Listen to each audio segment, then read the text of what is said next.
Yun mga kaibon, welcome back ulit sa ating channel. So ngayong araw guys, meron tayong good news mga kaibon. Dahil nga may itlog na yung isa sa mga breeder natin dito, yung ating back-to-back Opa Dilute mga kaibon.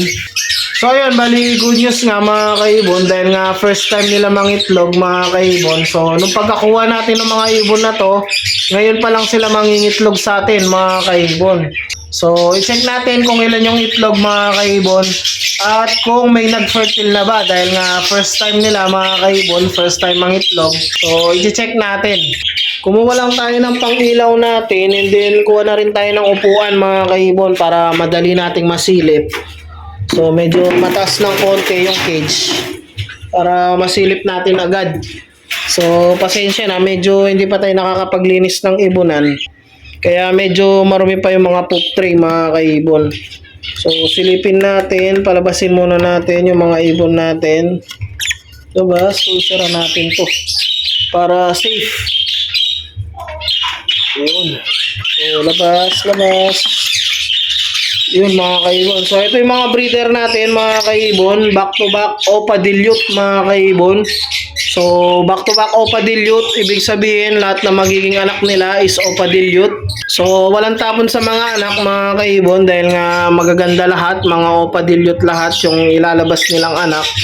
So ayun, bali meron siyang 5 mga kaibon na itlog. Bali silipin natin kung may nag-fertile na ba sa mga itlog na to. Ayan mga kaibon, no? So yung unang silip natin na itlog, ayan, fertile mga kaibon. So good news mga kaibon, no? Dahil nga kahit first time nila mangitlog, nag-fertile agad yung mga itlog nila, ayan, no? So itong isa medyo clear mga kaibon. Then yung isa, ayan, no? May ugat mga kaibon, ayan, no? And then next, ayan, meron din mga kaibon, no? And then yung isa, ayan, medyo clear din yung isa. Bali, 3 yung sure mga kaibon na may ugat. So, hintayin natin yung dalawa mga kaibon, baka mag-fertile pa yan. So, baka yan yung mga huling lumabas mga kaibon, kaya wala pang ugat. Bali, good news talaga yan mga kaibon dahil nga first time nila mag-itlog and then nag-fertile agad mga kaibon. Then, next naman mga kaibon, so may good news din tayo dito sa mga alaga nating local budgie mga kaibon dahil nga nangitlog na rin yung ating hen dito. Bali, October 13 naman siya mga kaibon. So, nauna ng konti yung ating mga Opa Dilute mga kaibon and then sumunod yung ating mga local budgie dito. Bali, ito nga yung mga nag-poster ng ating mga kakatail na follow mga kaibon na hinahandfeed ngayon. So, hindi nga nag-fertile yung una nilang itlog kaya inilipat na lang natin yung itlog ng mga kakatail. So, ngayon nga nangitlog na siya mga kaibon. So, silipin din natin kung ilan yung itlog at kung may nag-fertile na ba mga kaibon. Dahil nga pang second clutch na niya to, so sana may mag-fertile na. So, silipin natin. Ayan, bali 3 pa lang yung itlog mga kaibon. So, medyo bago-bago pa siguro to. So, silipin na rin natin. So, madadagdagan pa yan mga kaibon dahil nga mga local budgie is nasa 5 or 6 or 4 yung mga itlog nila mga kaibon. So, tingin ko madadagdagan pa to. So, silipin natin. So, ayun, clear to mga kaibon. Wala.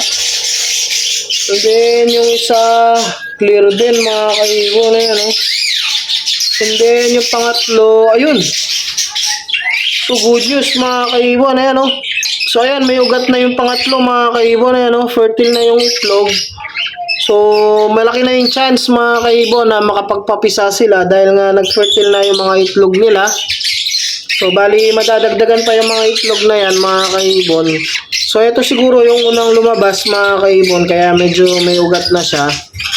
So, ayun, good news din dito mga kaibon dahil nga nag-fertile na yung itlog ng ating mga local budgie dito. So, ayun, bali, yun na yung good news natin ngayong araw. So, nagsa-itlog na nga yung mga ibon natin dito. And then, yung mga ibang ibon natin is wala pang itlog.